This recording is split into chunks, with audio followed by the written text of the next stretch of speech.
Hello, I'm Dr. Michael Robinson, Chief Academic Officer in East Baton Rouge Parish School System, Louisiana.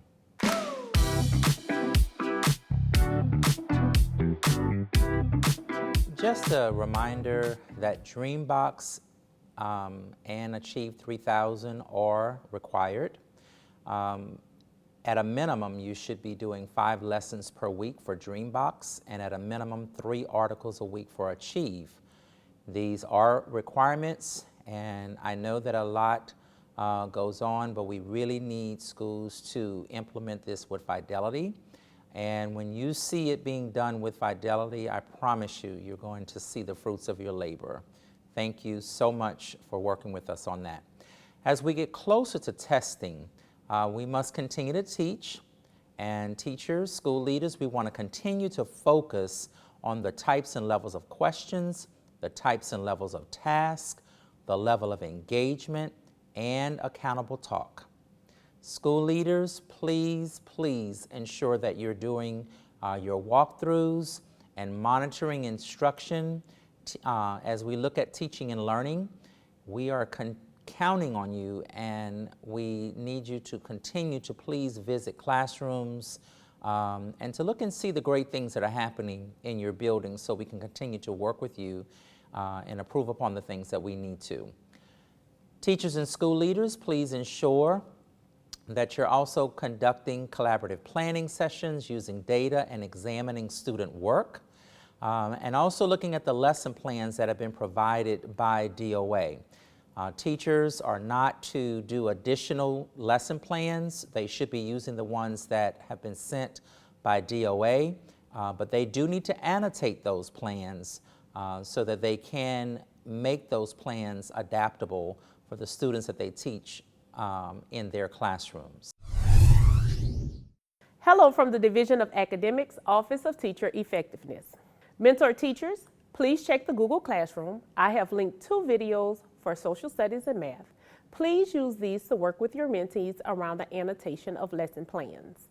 Please look forward to the ELA as well as the science annotations.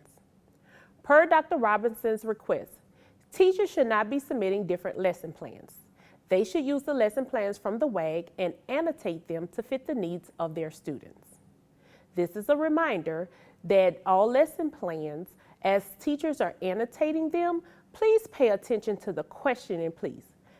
Have the teachers identify what questions they will ask that are related to the standards to solicit student engagement. Secondary teachers, remember that our professional development around small group instruction yielded the need for ongoing support from the Office of Teacher Effectiveness. Therefore, we will hold part 2 on small group instruction on Microsoft Teams, to be announced as to what date and time. Congratulations to Sherwood Middle mentor teachers, Mr. Berthelot and Ms. Keys, for spearheading the usage of instructional strategy of small group instruction. They have worked with their Year 1 and Year 2 teachers to support them in incorporating this instructional strategy in their classroom to improve teaching and learning. Once again, thank you to Ms. Howard and the Glasgow teachers, the Go Gators, as they move to incorporate small group instruction into their classroom environment. Ms. Howard recognizes this as a key component of 2C, managing classroom procedures, that will ultimately lead to high levels of student growth. And a warm shout out to our Blue Jays at Cedar Crest Southmore. We want to say thank you to the principal, Ms. Thomas, and Ms. Jamie Duvall, who allowed the Division of Academics to record her small groups. Thank you for all that you do for the students that attend Cedar Crest Southmore. Teachers, if you feel that you have great small group instruction infused in your classroom environment, please reach out to me at sbranch@ebrschools.org. We would love to record a snippet of your classroom to assist other teachers as they begin infusing this instructional strategy in their classroom environment.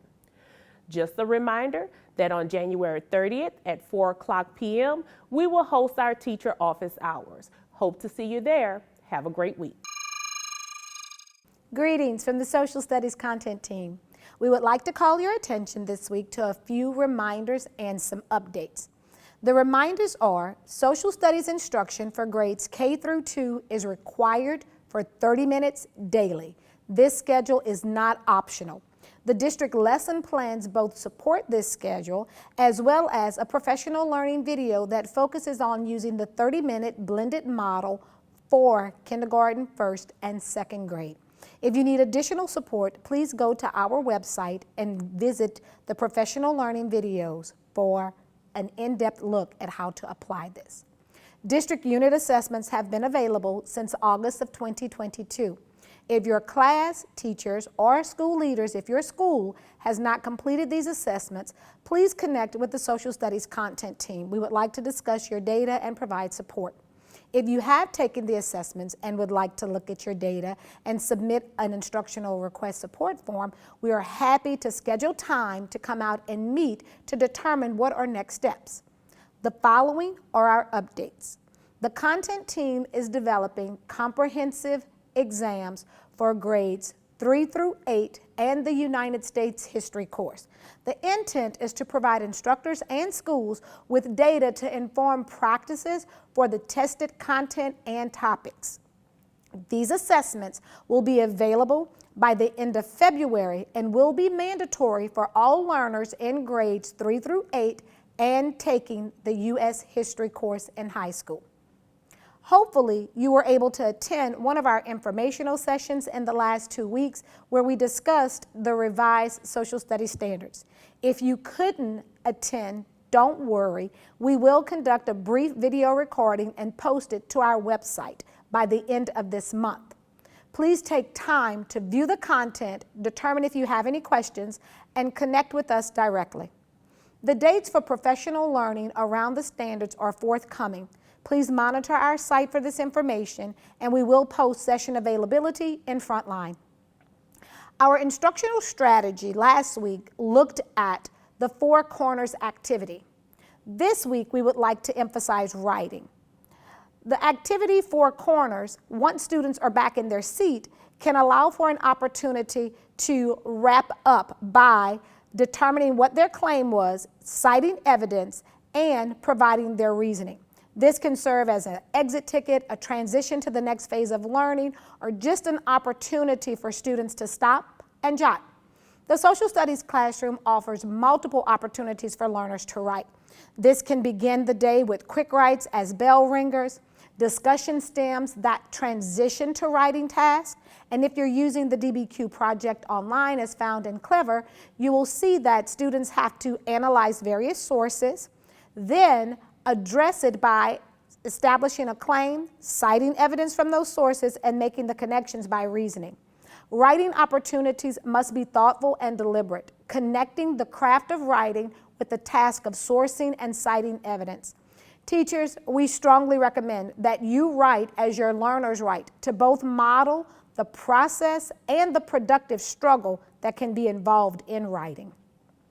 Within our lesson plans are opportunities to develop the craft while tackling the topics of history. Pay attention to those tasks as some of them serve as a culminating endeavor for learning. Additionally, there is a professional learning video on writing in the content area. For strategies and supports, please visit our website, go to the teacher toolbox, the DBQ project toolbox, and then within that toolbox is a folder entitled Writing Supports. It is also important to note that within the DBQ project, you can add the essay builder and the guided essay to help support learners engage in this craft. Writing every day in some way fosters critical thinking, requires the analysis of resources, and develops critical and creative expressionism. Thank you for your time and attention to these reminders and updates. As always, we thank you for doing the work you do every day, making the impossible possible. Greetings, ELA teachers. First, I would like to congratulate our EBR family for attending our Achieve virtual celebration. We are so excited to see how our students are making progress. If you can believe it, then I know you can achieve it. As we continue to progress through the curricular resources, it is imperative to take the time to review the scope and sequence of your grade level. The scope and sequence is a summary of what's to be taught and the order needed to maximize students' growth. We know that ELA standards spiral throughout the lessons, But really unpacking the standards are critical and essential in order to support student achievement. We encourage you to plan the instructional strategies that you will use to ensure your students have mastered the standards and know your plan of actions if students do not master the standard. Planning and preparation is key to reaching our goal and moving every student forward. We look forward to seeing you in schools this week and supporting you in the instructional process. If you need additional support, please feel free to join us on our office hours on Wednesdays from 2:30 to 3:30 for secondary teachers and 3:30 to 4:30 for elementary teachers. And as always, thank you for all you do. Have an amazing week. Good afternoon, EBR. I'm Justin Robicheaux with your math updates. As we close out January, all of our schools should be finalizing data sets from ANET Interim 2. And as we shift to analyzing our data, we want our teachers and administrators start the process of pulling standards-based reports and individualized student results to create next steps for reteaching. As always, if you need any help with this process, please don't hesitate to reach out to our department. As for Dreambox, this week we wanted to recognize schools that have over 95% of their students logging on to Dreambox in the month of January. Congrats to Eva Lagarde, Capital Elementary, Woodlawn Middle, Ryan, Wildwood, Crestworth, Sherwood Middle, Wedgwood, River Oaks, University Terrace, McKinley Middle, and Winborn. In closing, we wanted to remind teachers of office hours that Great Minds will be offering for all of our math teachers. We have 2 office hours remaining, one on February 1st and the final on March 1st. During these sessions, teachers will learn more about exit tickets, fluency in action, and student debrief.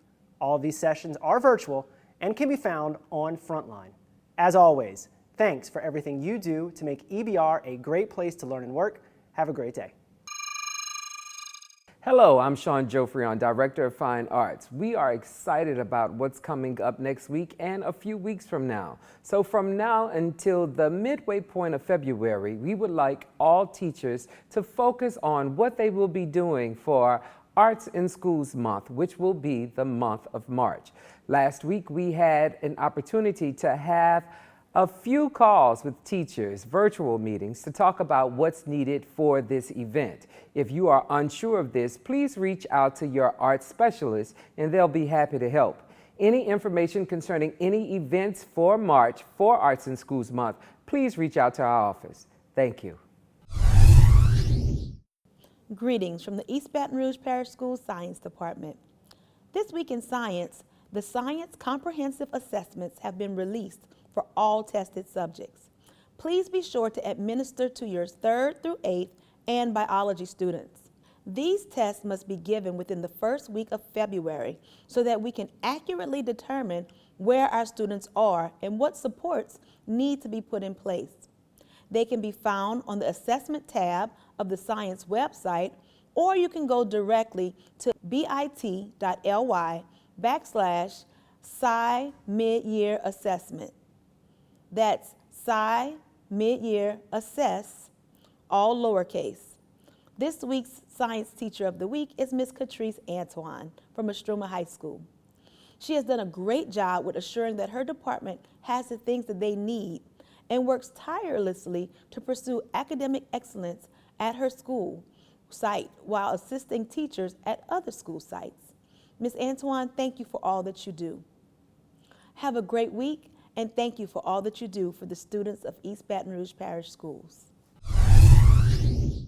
Buenos dias. My name is Cesar Rico, and I'm the Executive Director of our ESL department. We're continuing to work on our student preparation for the English Language Proficiency Test beginning on February 14th. I'd like to communicate some important information from the Department of Education regarding the importance of the ELPT for all schools. The ELPT assessment measures and reports on students' English language proficiency overall, as well as in 4 domains: reading, writing, speaking, and listening. Each of the 4 domains are scored from 1 through 5. Level 1 is beginning and level 5 is advanced. The overall proficiency determination is based on the profile of domain scores. Students must score a combination of either 4s and 5s across all 4 domains in order to demonstrate proficiency. Please note that all ELs must take the ELPT. However, schools with at least 10 EL students are eligible to earn a performance score for the EL subgroup. Again, schools with at least 10 ELs will have the ELPT count in their school performance score. Meeting and exceeding student trajectories determine the gains of a student. And for each ELPT tester, this progress measures are considered. 1 is the student on trajectory to exit EL status within the expected time frame, and 2, did the student demonstrate improvement in English proficiency from the previous school year? With your work and support, I know that our English learners will exceed our 3 to 5% individual student growth goals throughout our district. Thank you so much for your hard work and time. Now finally, I'd like to go ahead and showcase our February Teacher of the Month and our February Student of the Month. I'd like to give a great big congratulations to Miss Kennedy Ordon, an EL teacher at Magnolia Woods Elementary School. She does an amazing job working to support her ELs. And to prep for ELPT, her classroom has been changed into a rotation. Students spent the first day back from the winter break reviewing their own previous ELPT scores to identify their area of growth. Each day, they focus on one domain with a hands-on activity and sometimes even partner activities. Thank you, Ms. Ordon, for all that you do. And now, our featured student is Jason Diaz, who is a 6th grade student at Glasgow Middle School, who is originally from Honduras. He's an EL student of Ms. Brandy Payne. He enjoys art, math, and soccer. Many of his achievements include receiving a Certificate of Achievement for Outstanding Academic Performance in the first 9 weeks, and the Dreambox Student Winter Math Challenge winner of October 2022 for East Baton Rouge Parish School System. Great job, Jason, and keep up the fantastic work. Gracias a todos y que tengan un buen día y una buena semana. Well, as always, teachers and school leaders alike, thank you for allowing us to come into your schools, into your classrooms, and into your offices each week. We don't take it lightly, but we appreciate you, and we hope that you have a fabulous week.